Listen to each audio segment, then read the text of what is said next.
오늘 우리에게 주신 하나님의 말씀은 이사야서입니다. 이사야서 40장 1절에서 11절까지입니다.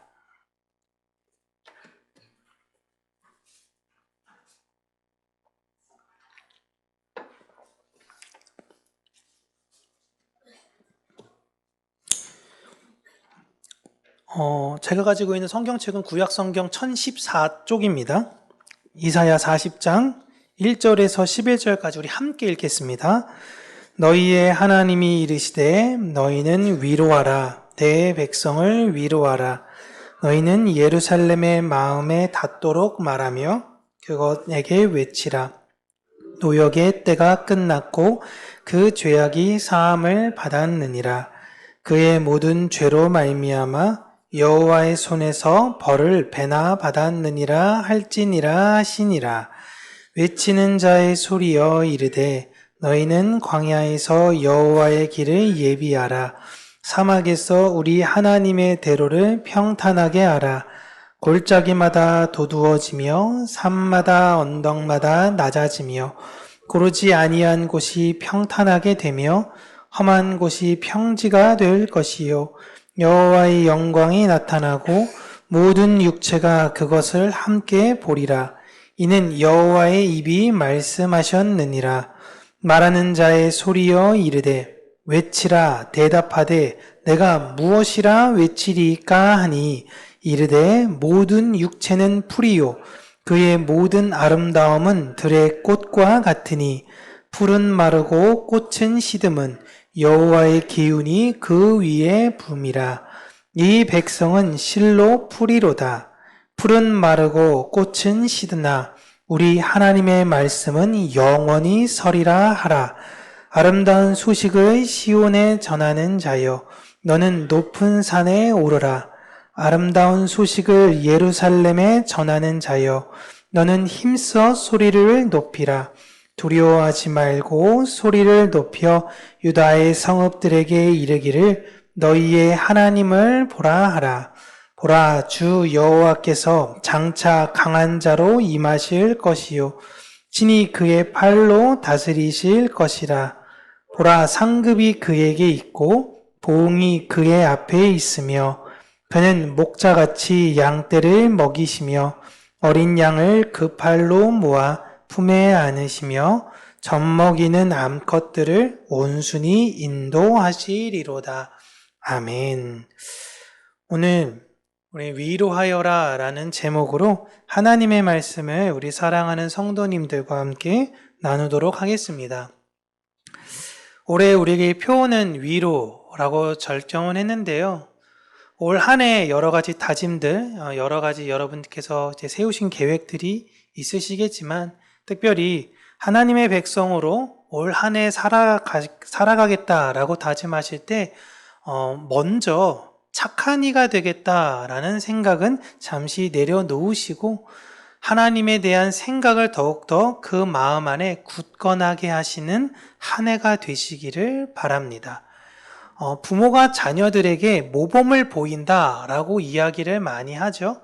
그런데 사실상 그 의미로서는 부모가 자녀에게 어떻게 살아가는지를 보이겠다라는 것이 아니라 부모의 철학이 무엇인지를 그 자녀에게 알려준다라고 이야기를 하고 있는 것입니다.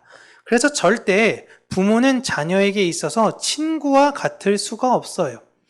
우리가 학교에서도 친구를 만날 때 보면요. 그냥 나랑 비슷한 급의 친구를 친구라고 이야기하지도 않고 공부를 굉장히 잘하는 애, 굉장히 내가 볼 때 뛰어난 아이, 와, 쟤랑 진짜 친구 되고 싶다라고 이야기하는 그 친구, 부모가 자녀에게 되는 친구는 그 친구여야 하는 것입니다.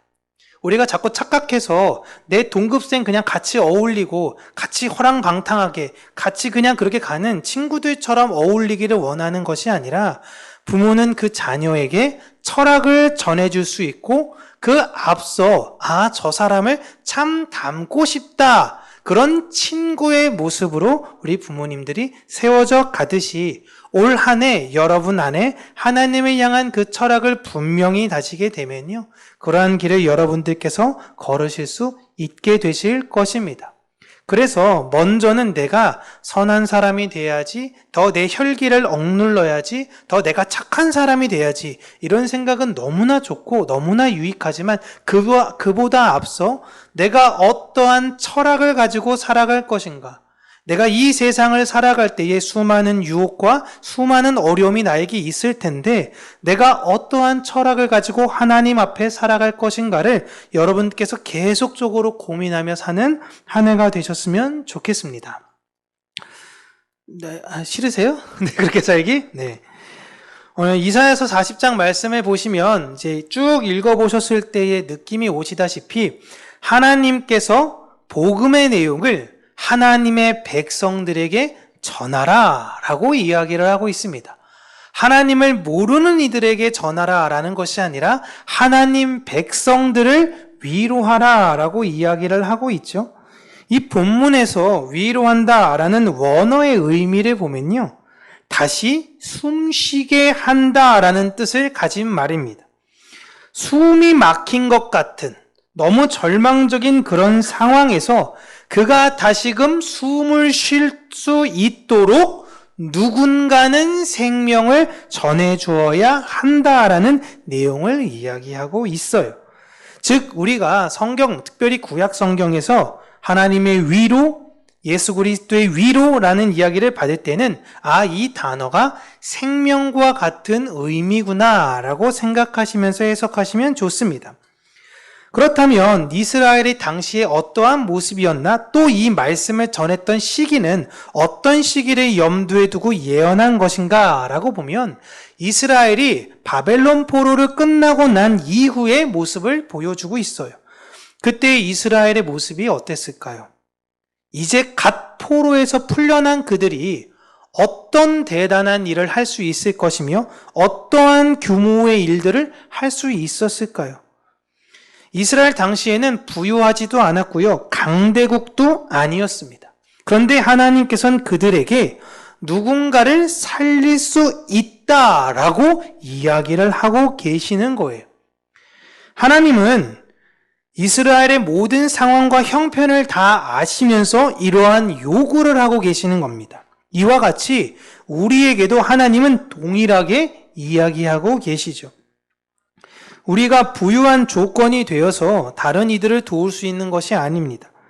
내가 더 명석하기 때문에 다른 이들을 돕는 것이, 다른 이들에게 나누는 것이 아니에요.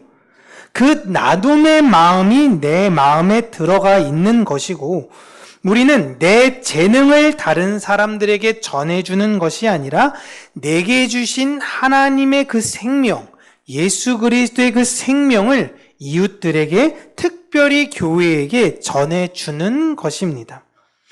하나님은 우리를 다 부유하거나 천재로 만들지 않으셨어요. 그럼에도 우리에게 위로하며 다른 이들을 살려야 한다라고 말씀하고 계십니다. 우리는 예수님을 통해 생명을 받았고 이제는 그 생명을 나누는 사람들이라는 것을 여러분 꼭 기억하고 사셨으면 좋겠습니다. 오늘 2절의 말씀을 보면 이제 노역의 때가 끝났다라고 이야기를 하고 있습니다. 그리고 죄악이 용서받았다라고 나오죠. 하나님께서는 이스라엘 백성들의 잘못에 대해서 책망을 하시는데 벌을 다른 나라보다 배나 더 많이 그들에게 행했다라고 말씀을 하세요. 그러니까 하나님의 백성들은 중요합니다. 하나님의 백성들은 하나님에게 잘못을 했을 때 더 큰 징계를 받게 되는 거예요. 그러니까 우리가 이 세상에서 때로는 하나님의 뜻을 거스려 내 마음대로 사는데 우리에게 더 큰 징계가 있으면 내가 하나님의 자녀구나 라고 생각하고 돌이켜야지 거기에서 더 나아가시면 안 되는 거예요. 이걸 반드시 기억하셔야 되는 것입니다. 도리어 내가 그냥 사는데 아무 일도 없어. 3년, 4년 내 인생이 평안해. 그러면 진짜 두려워하셔야 된다라는 거예요. 지금 아까 제가 말씀드렸다시피 지금 이사야가 무엇을 예언하였냐면 자신보다 100년 혹은 150년에 앞서 바벨론 포로기가 끝나는 것을 예언을 했습니다. 이사야 시대는 포로 시절이 아니에요. 이스라엘 백성들은 하나님의 자녀로서 그의 말씀을 순종하지 않아 다른 이방 민족보다 더 큰 벌을 받게 되었고, 그 벌이 이제 끝이 나게 되면 하나님의 자녀들은 어떻게 살아가야 되느냐라는 걸 지금 이사야가 먼저 이야기를 해주고 있는 거예요. 다시 원래대로 하나님의 백성들이 그 고향으로 돌아가 그들이 해야 되는 건 단 하나의 일만 하면 된다라는 것입니다. 그건 바로 하나님을 사랑하고 이웃을 사랑하는 것.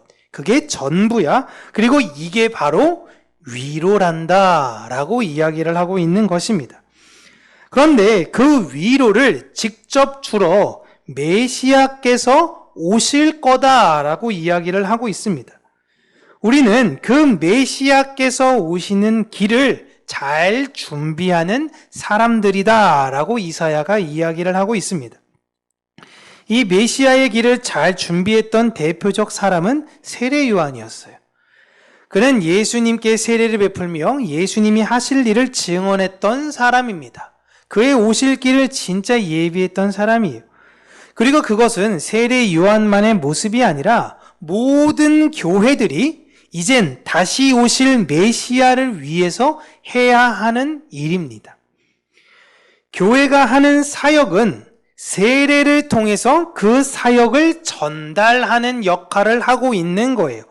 우리가 여러분들에게 세례식을 베풀고 세례를 받고 또 세례받은 자들이 나아가서 사역하고 또 다른 누군가를 세례자로 다시금 초청하고 그가 세례를 받고 이렇게 세례를 통해서 하나님의 사역을 계속적으로 전달해 나아가는 역할을 교회가 해야 되는 것입니다. 그렇게 교회는 성령의 사역을 이어가며 오실 예수님을 준비해야 하는 거예요. 교회가 메시아를 준비하는 사역을 통해 오늘 말씀을 보시면 여호와의 영광이 나타나게 될 것이다 라고 이야기를 하고 있습니다. 5절에서 그걸 이야기하고 있죠. 그리고 이 세상의 모든 육체들이 그 영광을 볼 것이라고 이야기를 해요. 즉 예수 그리스도처럼 하나님의 사랑을 가진 이들이 이 세상에 등장하며 사람들이 그를 통해 하나님의 사랑을 보게 되고 하나님의 위로를 얻게 될 것을 말하고 있습니다. 다시 한번요. 예수 그리스도처럼 하나님의 사랑을 가진 이들, 교회죠. 우리입니다. 그들이 이 세상에 등장해요. 성령의 역사로 말미암아 그들이 등장하게 됩니다. 고로 사람들이 그를 통해서 예수 그리스도의 사랑, 하나님의 사랑을 보게 되고 그 예수 그리스도의 사랑을 보고 전달받음으로 위로 얻게 될 것을 이야기하고 있는 것입니다. 이 내용은 이사야 선지자만이 아니라 그 뒤로도 많은 선지자에게도 이야기하는데 하박국 선지자에게서도 이렇게 이야기를 하셨어요. 하박국 2장 14절에 이는 물이 바다를 덮음같이 여호와의 영광을 인정하는 것이 세상에 가득함이니라.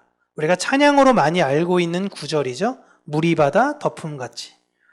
여호와의 영광을 인정하는 모습이 모든 사람들에게 보이는 것입니다. 세상에 가득한 거예요. 그 모습이 물이 바다를 덮는 것 같다라고 묘사를 하고 있죠.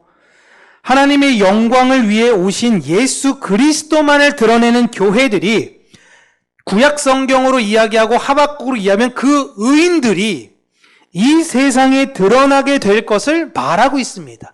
저와 여러분이 의인이에요. 왜 의인이에요? 도덕적으로나 윤리적으로 옳은 삶을 살아서가 아니에요. 우리 안에 의를 전하는 이들이기에 의를 전하는 이들 의인입니다. 하지만 우리 안에 의가 없어요. 예수가 없습니다. 그럼 우리가 뭐를 전할 수밖에 없어요? 의가 없으니까 죄를 전할 수밖에 없는 거예요. 그래서 그들을 죄인이라고 구분을 짓는 거예요. 저와 여러분은 우리의 됨됨이 때문에 의인이 된 것이 아닙니다. 하나님이 이스라엘을 세우신 이유는요, 그들이 이 세상에서 잘난 척하며 자신의 영광을 드러내라고 하나님 백성 삼으신 것이 아닙니다. 더 하나라도 더 도덕적으로 살아야 돼. 하나라도 더 윤리적으로 타의 모범이 되어야 돼. 라고 하나님께서 우리를 세우신 것이 아니에요. 이게 핵심의 목적이 아니에요. 교회는 교회의 영광을 위해서 존재하는 것이 아닙니다. 평강교회의 존재의 목적은 예수 그리스도를 위하여예요. 하나님의 영광을 위하여 이 세상에 그 영광을 드러내기 위해 우리가 존재하는 것이고, 하나님께서 그 목적을 위해 저와 여러분을 세우신 것입니다. 그런데 자신들만이 의인이라는 착각 속에 사는 그들의 잘못된 생각에, 이 잘못된 생각, 바다와 같은 잘못된 마음에 물이 덮어지게 되는 거예요. 그래서 생명이 된 그들, 원래는 죄인이었던 그들에게 생명인 물이 덮어짐으로 그들의 의인이 되어 이젠 그들이 의를 전함으로 온 세상에 하나님의 영광을 보이시겠다라고 하나님이 지금 약속하신 거예요. 그 약속의 증인이 저와 여러분인 것입니다. 교만한 이스라엘이 아닌 겸손한 이스라엘로. 그래서 그들의 바벨론 유수가 있었던 거예요. 교만한 교회가 아닌 겸손한 교회가 예수님이 오실 길을 예비하는 것이고, 모든 사람이 그 교회를 통해, 저와 여러분들을 통해 위로를 얻게 될 것이다. 즉 하나님의 참된 사랑을 경험하게 될 것이다 라고 이야기하고 있는 것입니다. 결국 이 세상을 진짜로 위로할 수 있는 건 여러분, 하나님의 살아있는 말씀밖에 없어요. 모든 건 다 썩어지고 사라지겠지만 영원하신 하나님의 말씀만이 계시기에 우리가 다른 이를 위로할 수 있는 건 오직 그 말씀밖에 없는 것입니다. 그래서 그 영광을 입어 위로를 전하는 이들이 무엇을 전할까요? 라고 이야기할 때 전하는 내용이, 모든 육체는 풀이고 모든 아름다움은 들의 꽃과 같겠지만 그 모든 것 위에 하나님께서 임재하셔서 다 시들어버리게 하겠다라고 이야기를 하십니다. 하나님께서 지금 약 올리려고 그렇게 하시는 것이 아니에요. 하나님께서는 진짜 위로가 무엇인지를 알게 하기 위해서 내가 지금 위로로 삼고 있는 것들을 다 소멸시키시겠다라는 것입니다. 그렇게 내 안에 진짜 위로가 되는 하나님의 말씀을 다시금 세우심으로 더 아름다운 풀이 돼야지, 나 더 아름다운 꽃이 돼야지, 더 아름다운 존재가 되어야지 라고 노력하는 것이 아니라 하나님의 말씀으로 사는 자가 돼야지 라는 고백으로 우리를 새롭게 하신다라는 것입니다. 그것을 먼저 우리에게 위로로 하나님께서 주시고, 그 위로를 입은 자들이 다른 사람들에게 그 위로를 전함으로 모든 이들이 하나님의 영광을 보게 하겠다라는 것입니다. 그것을 깨달은 사람들을 마지막엔 아름다운 소식을 전하는 자라고 하고 있어요. 그 아름다운 소식을 이 땅에 전하시는 분은 사실 말씀이신 예수 그리스도이셨죠. 그 예수님의 위로를 얻은 자들만이 교회가 되어 이 세상의 말씀으로 위로를 전하는 것입니다. 그걸 성령의 열매라고 이야기를 해요. 우리가 이 세상에 전해야 되는 게 무엇이에요? 우리가 물론 이 세상 사람들이 헐벗고 있다면 그들의 입을 것, 먹을 것, 그들의 필요를 우리가 채워줘야죠.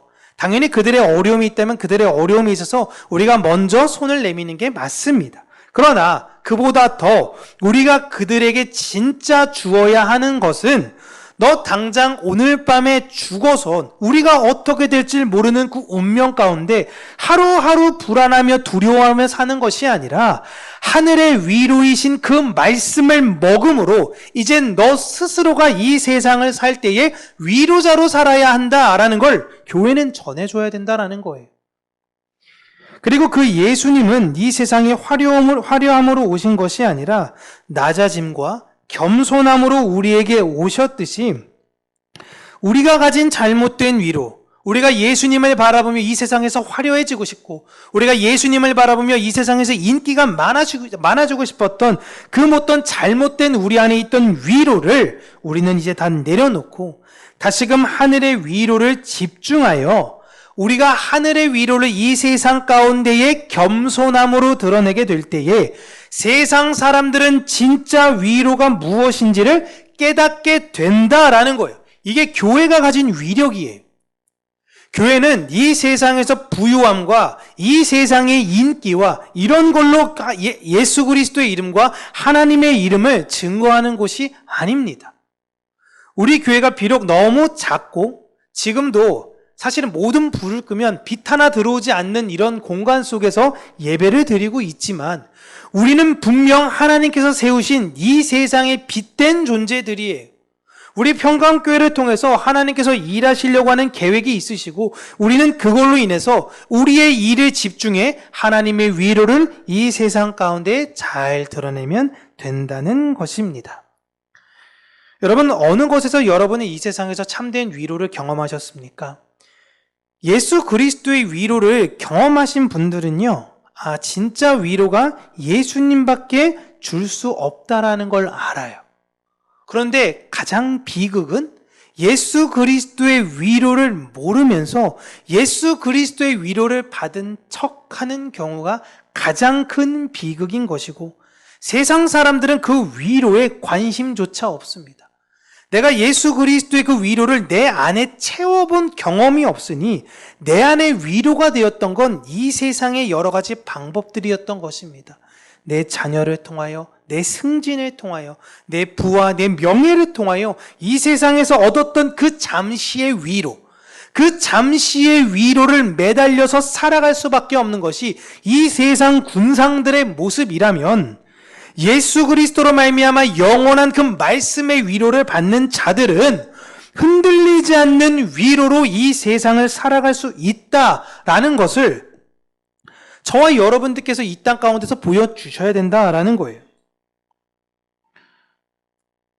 우리는 주변 사람들에게 위로를 다양한 형태로 줄 수 있긴 하겠지만 무엇보다도 말씀으로 그들을 위로하는 사람들이어야 한다라는 것입니다. 제가 지난주에 유대인 이야기했죠. 그냥 물고기를 전해주는 게 목적인 게 아니라 물고기 잡는 법을 알려줘야 되는 거예요. 저와 여러분은 그냥 물고기를 주는 것으로 그치는 사회운동가, 사회복지가가 아니라 예수 그리스도라는 그 생명을 전달해주는 십자가의 전달자리들입니다. 광야에서 하나님을 믿지 못해서 불순종한 그들에게 하나님은 불뱀을 보내셔서 그들을 다 물어 죽이셨습니다. 그때 그들에게 구원의 방편으로 장대에 맨 놋뱀을 만들어서 그 놋뱀을 보는 자들은 다시금 살아날 수 있는 은혜를 허락해 주셨어요. 그런데 그것이 위로가 되지 않고 그것이 자기 안에 사랑이 되지 않아 끝까지 보지 않았던 사람들이 있습니다. 하나님께서 우리에게 십자가를 주심으로 우리에게 위로를 주시겠다라고 분명히 약속을 하셨습니다. 십자가를 보는 자는 살 것이다 라고 말씀을 하셨어요. 그러면 하나님의 백성들은 무엇을 해야 돼요? 십자가를 봐야 돼요. 그때 우리는 위로를 경험할 수 있는 것입니다. 그런데 계속 방해하는 이들이 내 안에 가득해서 십자가를 바라보는 것이 너에게 어떠한 유익이 있느냐? 네가 인생을 그렇게 오래 살면서 예수 그리스도가 너에게 진짜 위로가 된 적이 있느냐? 라고 우리를 계속적으로 마음에 무너뜨리는 이가 있다라는 것입니다. 그 이로 인해서 생각해보니 내가 봤을 때 십자가가 나에게 위로가 됐던 것보다 이 세상에서 여러 가지 것들이 나에게 훨씬 더 많은 위로가 됐던 기억들이 있는 거예요. 그러니 내 머리로는 십자가를 봐야지 라고 생각하지만 보지 않는 겁니다. 광야에서 불뱀에 물렸어요. 뱀에 물렸으면 어떻게 해야 되나요? 치료받아야죠. 치료받아야진 않는데 돌아다니면서 저 놋뱀을 보시면 삽니다.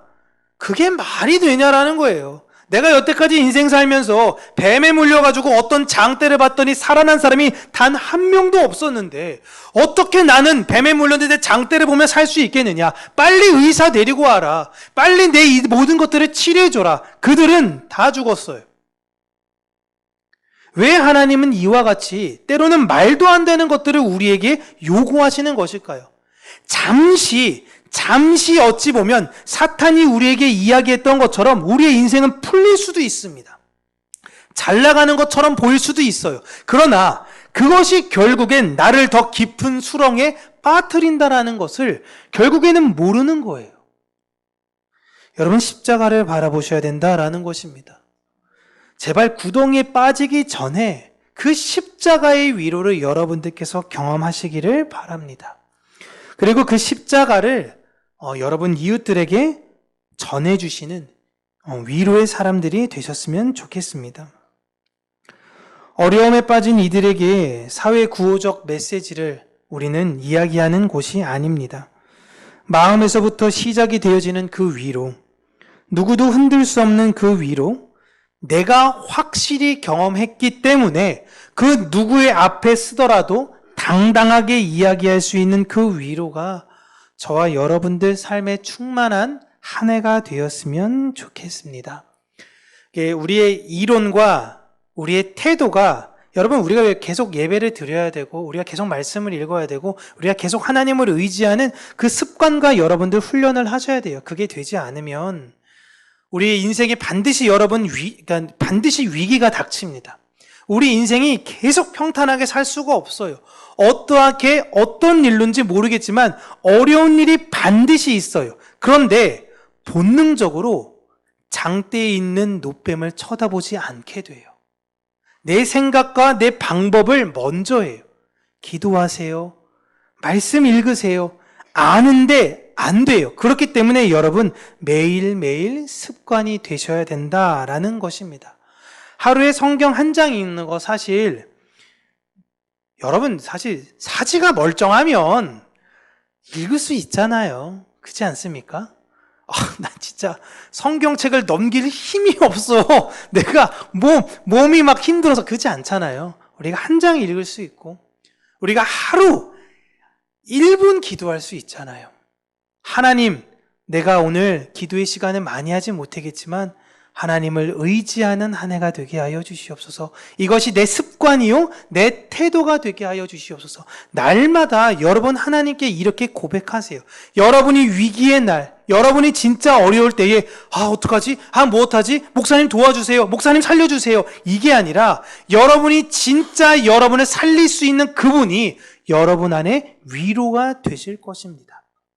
그렇게 올 한 해 믿음의 간증, 위로의 간증, 내가 하나님을 바라봤더니 내 안이 이렇게 평안하구나, 내가 이러한 평안으로 살 수 있겠구나 라는 걸 간증해 나아가는 우리 평강교회가 되기를 주님의 이름으로 축복합니다. 기도하겠습니다. 살아계신 하나님 아버지, 우리가 올 한 해 위로받기를 원하고 위로하기를 원합니다. 먼저 우리를 위로하신 그 예수 그리스도의 사랑으로 우리가 이 세상에서 얻을 수 있는 것이 아닌 하늘의 것으로 위로받는 자들이 되기를 원합니다. 내가 이론적으로는 다 알고 있는 것 같은데 본능적으로 어려운 일이 있을 때마다 하나님을 의지하지 못하고 하나님을 찾지 못한 것은 내 안에 이 모든 것들이 충분히 훈련되어지지 않은 것과 내 이 모든 것들이 습관되어지 않은 나의 연약이 있음을 하나님께 고백하고, 하나님 다시금 하루에 아주 작은 시간에서부터 작은 분량에 이르기까지 하나님의 말씀에 대해서 읽어가고 하나님을 의지하고 의뢰하는 올 한 해가 될 수 있도록 하나님께서 역사하여 주시고 붙들어 주시기를 간절히 원합니다. 그렇게 될 때에 내 삶에서 이 세상 사람들이 바라보지 못하는, 이 세상 사람들이 깨달아 알지 못하는 위로를 경험케 하여 주시고, 나로 인하여 다른 사람들이 어떻게 그러한 위로를 얻을 수 있느냐, 어떻게 해야지 내가 그 위로를 알 수가 있느냐 라고 우리에게 이야기할 때에 하늘의 그 위로를 전해주는 십자가의 전달자들로 살아가는 은혜를 허락하여 주시옵소서. 예수님 이름으로 기도합니다. 아멘.